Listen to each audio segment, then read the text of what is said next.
Bonjour, bonsoir à tous, j'ai un cinéphile.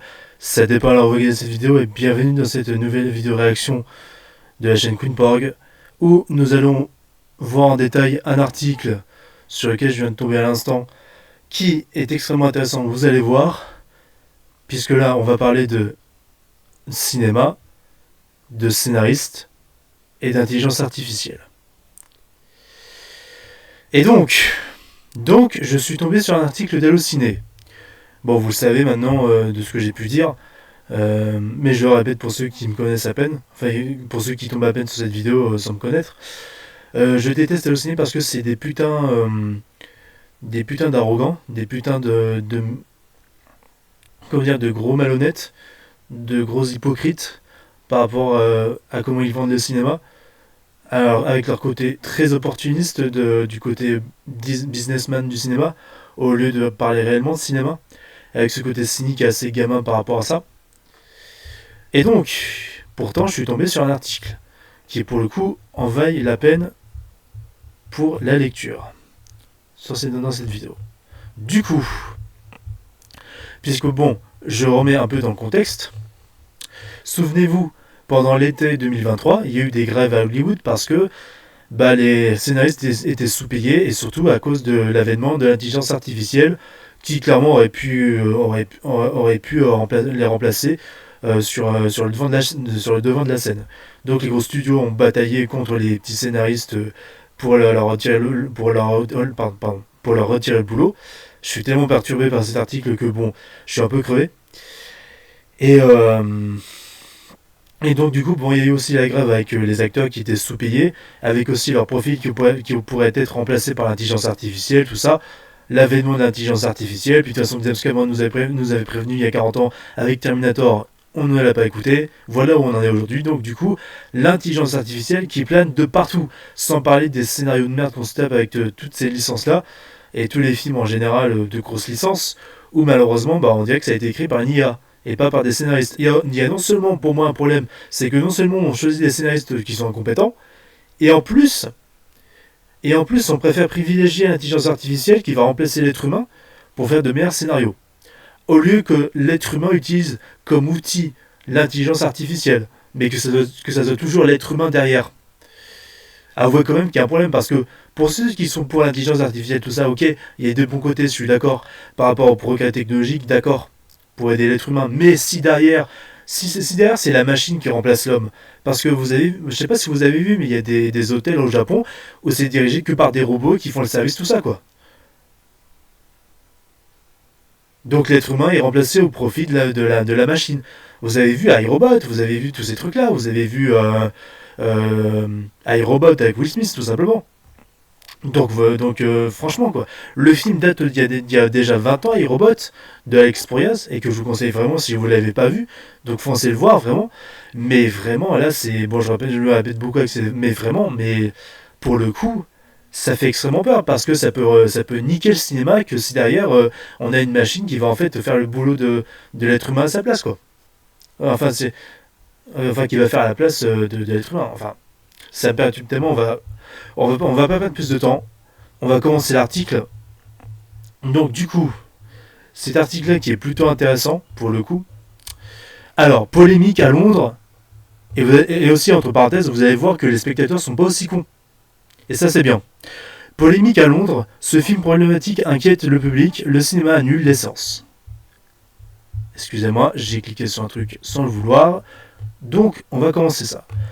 L'intelligence artificielle continue d'inquiéter le domaine du cinéma et les métiers artistiques. Récemment, la projection d'un film écrit par ChatGPT a été annulée à Londres. On va voir ça plus en détail. Alors, excusez-moi pour la voiture dehors qui fait un boucan pas possible, bande de casse-couilles. Avec l'essor grandissant de l'intelligence artificielle, les métiers artistiques se voient menacés, comme on peut notamment le constater avec les comédiens de doublage. Parce que si vous n'avez pas suivi, Donnell Renew avait lancé une sorte de pétition, enfin une campagne avec ses collègues doubleurs français pour empêcher, on va dire, que l'intelligence artificielle les remplace pour le doublage français, tout simplement. Et justement, ils ont demandé à Rachida Dati, la ministre de la Culture, justement d'agir face à ça. Donc du coup, ces derniers ne sont récemment Ces derniers se sont récemment mobilisés pour alerter le gouvernement sur une nécessaire législation pour encadrer ces outils. Qu'est-ce que je disais? Il n'y a pas moyen, l'IA.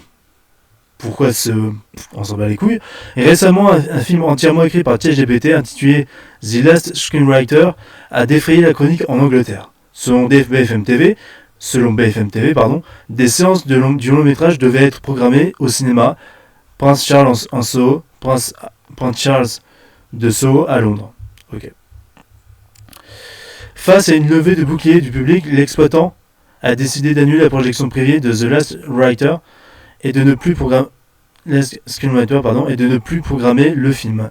Les retours que nous avons reçus ont mis en évidence la forte inquiétude d'une grande part de notre public quant à l'utilisation de l'IA à la place d'un scénariste, a-t-il expliqué le cinéma sur son compte Instagram. Oui, d'accord, mais c'est pas pour autant, on va y revenir plutôt ça à la fin de l'article, c'est pas pour autant qu'il fallait projeter un film qui n'était pas fait par un être humain, quoi.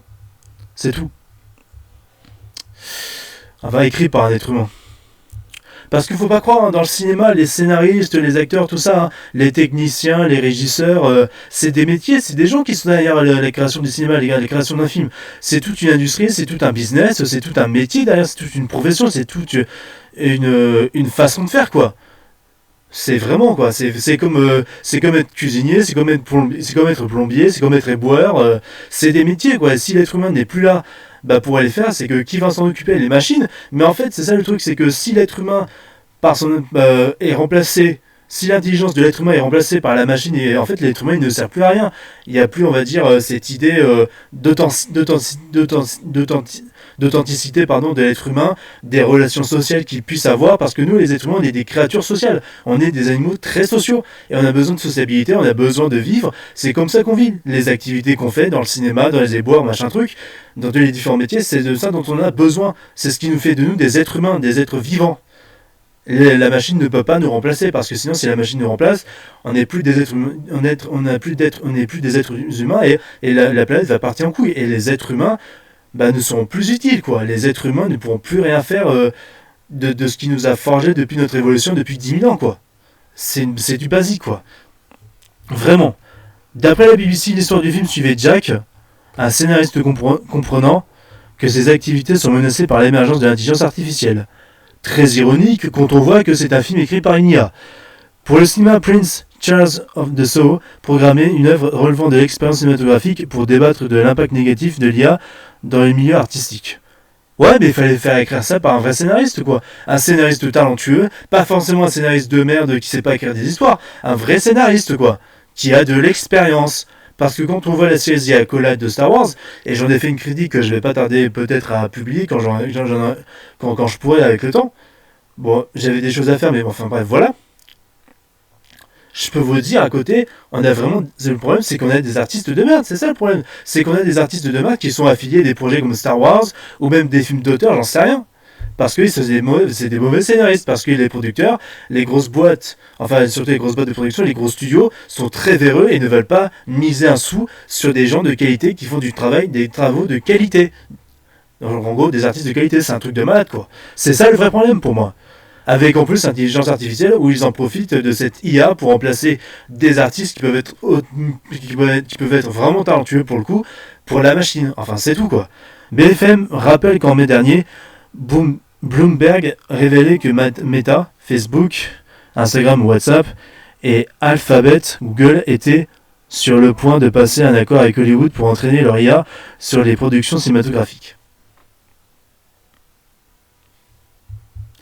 Une nécessaire législation. Merci. La grève historique qui a paralysé Hollywood l'an dernier avait notamment comme revendication l'encadrement des outils liés à l'intelligence artificielle. N'est-ce pas la SAG-AFTRA ? N'est-ce pas la SAG-AFTRA qui justement s'est chargée de ça? Et c'est pour ça que pour certains films que vous voyez au cinéma, américain en tout cas, vous voyez le logo SAG-AFTRA, justement c'est parce que la SAG-AFTRA a validé ses productions de films qui pouvaient sortir au cinéma. Mais selon la grève, pour comment dire, parce que c'est des films qui étaient finis en production, et la SAG-AFTRA a justement permis la sortie de ces films-là, quoi. Comparé aux gros films de production où forcément il y a eu des décalages de tournage parce que il y a soit les acteurs qui étaient allés manifester, ou ça c'est la SAG-AFTRA qui a coupé les ponts, quoi. Ce qui est normal. Pardon. Excusez-moi. Ah putain, quel temps de merde. Là, on est à Paris, il fait un temps tout dégueulasse. Il arrête pas de pleuvoir alors qu'il aurait dû faire beau temps normalement. C'est n'importe quoi. Le temps était tellement schizophrène en été, ça part dans tous les sens. Pardon. Putain, à cause de ce putain de changement climatique et ce temps de merde, j'ai réussi à être enrhumé. Incroyable. En ce moment, les comédiens de doublage français tirent la sonnette d'alarme en publiant une vidéo largement relayée sur les réseaux sociaux exhortant le gouvernement à agir. Une pétition a également été lancée par le mouvement Touche pas ma VF, exactement, rassemblant à ce jour près de 150 000 signatures. Ouais. Enfin voilà quoi. J'ai envie de vous dire. Bon. Je vais me remettre au centre. Donc ce qu'on peut retenir de cet article-là, que franchement, ça montre que réellement, enfin, les spectateurs sont pas trop cons. Les spectateurs ne sont pas cons tout simplement. Parce qu'ils se rendent compte qu'il y a des gens qui sont pas derrière la machine, quoi. Qu'il y a une machine... comment dire, ils se rendent compte qu'il y a des gens qui ne sont pas derrière la machine et que forcément c'est une technologie qui peut partir en couille, quoi. Et que l'intelligence artificielle peut remplacer l'être humain. C'est-à-dire qu'il n'y aurait plus d'être humain. Ce serait vraiment ça la vraie source du souci, quoi. Et il y a des spectateurs à Londres qui se sont dit, non, on va pas aller voir un film qui n'a pas été fait par un être humain, ce qui est normal. Même si c'est un truc merdique fait par un être humain, au moins c'est fait par un être humain. Il y a vraiment d'authenticité, il y a de l'humanité dans le truc, quoi.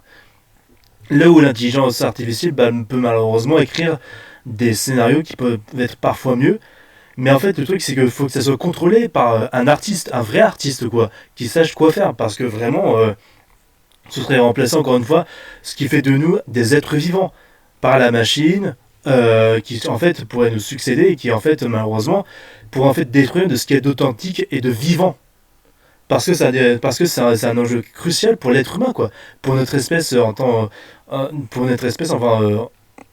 notre espèce dominante sur Terre, et que d'ailleurs s'il n'y a pas cette régulation, en fait l'être humain ne peut plus rien faire, ne peut plus exister. C'est ça le truc. Si la machine remplace l'être humain, c'est que l'être humain ne sert plus à rien. Et en fait, on va être remplacé par des machines qui vont en fait être plus fortes que l'être humain, de manière intelligente ou de manière de savoir-faire, on va dire. Et en fait, c'est une création de l'homme qui peut se retourner contre nous parce que c'est notre arrogance qui aurait permis à la machine de nous surpasser technologiquement parlant, parce qu'on parle de ça dans Matrix, on parle de ça dans iRobot, on parle de ça dans plein de films, dans tous les films de robots en général, comme Terminator. Mais vraiment, quoi, cette allégorie de la machine, de l'intelligence artificielle, de jusqu'où peut aller la machine avec l'homme, tout ça, même Star Wars le retranscrit très bien en tout cas. Vraiment, quoi. Vraiment, ça fait très peur. Et encore une fois, il faut qu'on persiste. Nous, les artistes, il faut qu'on persiste, nous, les êtres humains, à rester dans nos métiers, à faire ce qu'on fait de mieux, quoi. Vraiment, si la machine, mais on doit juste adapter avec l'intelligence artificielle, mais il faut que ça soit nous qui la contrôlons, sinon on va perdre nos moyens et on ne servira plus à rien, et même la machine peut se retourner contre nous. C'est vraiment ce qui peut vraiment se passer, hein. James Cameron, il n'avait pas dit des conneries, le mec. C'est pas juste de la science-fiction avec Terminator, non, c'est ce qui peut vraiment arriver. Parce que regardez l'exemple que je vous ai donné par rapport aux hôtels au Japon. C'est ce qui est en train de se passer. C'est ce qui est en train de se passer. Et même en regardant les robots au Japon, là, dans les hôtels, c'est vraiment trop réaliste à quel point c'est une sorte de...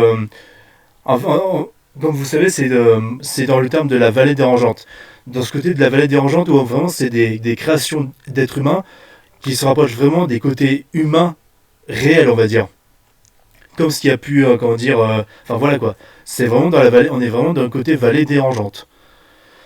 Enfin voilà, c'est ce que je pouvais dire en gros. Et franchement, là je suis très content que les spectateurs londoniens soient pas cons et que d'ailleurs ils se disent, non, on veut voir des vraies créations d'êtres humains, quoi. Parce que moi c'est fait par un être humain, c'est fait par quelque chose de réel, quoi. On sent vraiment une part artistique vraiment d'un être humain, que ce soit merdique ou pas, quoi. Artistiquement parlant, mais au moins c'est un être humain parce qu'on sait que c'est un vrai métier qui est fait derrière, on sait qu'il y a des gens qui le font derrière, donc voilà, c'est tout. Ça peut aussi rappeler cette idée d'intelligence artificielle et de remplacement du deepfake, tout ça, ça rappelle aussi Space Jam 2 qui malheureusement glorifiait ce truc là. Space Jam 2 avec LeBron James qui voulait pas que son image soit dans tous les films Warner, tout ça. Bah en fait c'est une connerie parce qu'en fait, enfin la façon dont le message a été amené dans ce film Space Jam 2 qui est une grosse merde, parce qu'en fait ça valorisait justement l'intelligence artificielle, le côté véreux des productions, des studios, tout ça. C'était un catalogue Warner pour sucer Warner quoi. C'était clairement ça. Et c'est ce qui pouvait faire extrêmement peur. La façon dont c'était montré, c'était jamais réellement remis en question, enfin, voilà quoi. Et en plus, c'était un film pour les gamins, au secours, au secours. Qu'est-ce qu'on donne à nos gamins? C'est pas vrai. Pardon pour la télé derrière, je peux pas trop y faire grand chose. Il me semble que j'avais oublié de dire un truc. J'essaye de le retrouver, attention, attends. Bah, je pense que j'ai peut-être tout dit.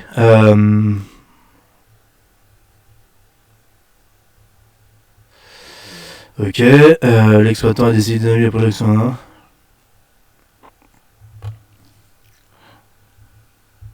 Ouais, mais vraiment, il y a cette hypocrisie, on dirait, bah, je pense que j'ai presque tout dit, mais ce que je peux dire en plus, c'est qu'il y a vraiment cette hypocrisie des réalisateurs, tout ça, des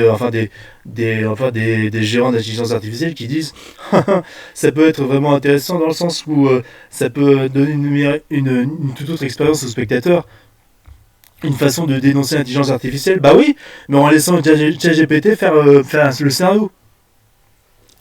Vous imaginez les trucs, mais attention, c'est vrai que j'avoue aussi, j'utilise ChatGPT, mais attention, j'utilise ChatGPT parce que j'en ai besoin comme outil pour faire les trucs après, quoi. Pour faire mes trucs après. Par exemple, pour certains de mes scénarios, j'ai pu utiliser ChatGPT parce que j'avais besoin de voir la version du truc, mais ça m'a pas plu, ça m'a pas inspiré, donc je suis resté sur ce que j'avais prévu d'écrire à la base, quoi. Parce que c'est l'authenticité, c'est ce que je veux vraiment, quoi. Et parfois, je demande ChatGPT pour savoir à quelle heure je me couche et à quelle heure je me lève, quoi. Enfin, à quelle heure je dois me coucher pour me lever à telle heure. C'est pas le plus important, mais après voilà, quoi. Après, voilà. Mais si vraiment on est au stade où la machine peut faire mieux que l'homme, il y a un vrai problème, parce que ce qui fait de nous des êtres humains, c'est ce qu'on est capable de faire de nos mains et de nos actions. C'est comme ça que Dieu nous a fait. C'est comme ça que Dieu nous a fait. C'est tout les mecs. Et cette idée que les productions derrière ce film à la con là, ils disent c'était pour dénoncer l'intelligence artificielle, mais en fait on va l'utiliser pour les gros studios, et en fait ils vont s'en servir pour leur film, l'intelligence artificielle, l'IA. C'est une hypocrisie, mais c'est gros comme une maison. C'est gros comme une maison. À quel point c'est navrant de malhonnêteté. Enfin voilà, c'est ce que je voulais dire franchement, mais vraiment, c'est des gens derrière qui en ont absolument rien à foutre du cinéma parce que, en fait, ils utilisent ça comme opportunisme et comme prétexte pour faire genre, alors que derrière, ils utilisent quand même de l'intelligence artificielle pour faire le truc. Et que derrière, c'est pas quelqu'un de réel qui le fait. Donc c'est complètement con votre logique, les mecs. C'est complètement con. Arrêtez ça tout de suite. Vraiment. Sans déconner, quoi. Arrêtez vos conneries. Donc votre faux scénario d'intelligence artificielle, machin, carrez-le-vous dans le cul. Vraiment, quoi. Donc voilà, après je voulais revenir en plus sur une critique de film qui m'avait un peu gêné. Du coup, cette critique de 2001 Odyssée de l'espace de Stanley Kubrick de 1968, le film. Faudra vraiment m'expliquer le truc. Faudra vraiment m'expliquer le truc. Attention, je pars. Voilà. Puisqu'on parle d'intelligence artificielle et de cinéma, et un peu de science-fiction. Je vais voir si... ok, c'est bon. Quelqu'un peut m'expliquer pourquoi les spectateurs ont mis 3 étoiles? Parce que vraiment... Et là, la presse, elle a mis 4,5, alors que c'était à 5 étoiles. Je comprends pas le truc, parce que... excusez-moi, mais... On parle de ça.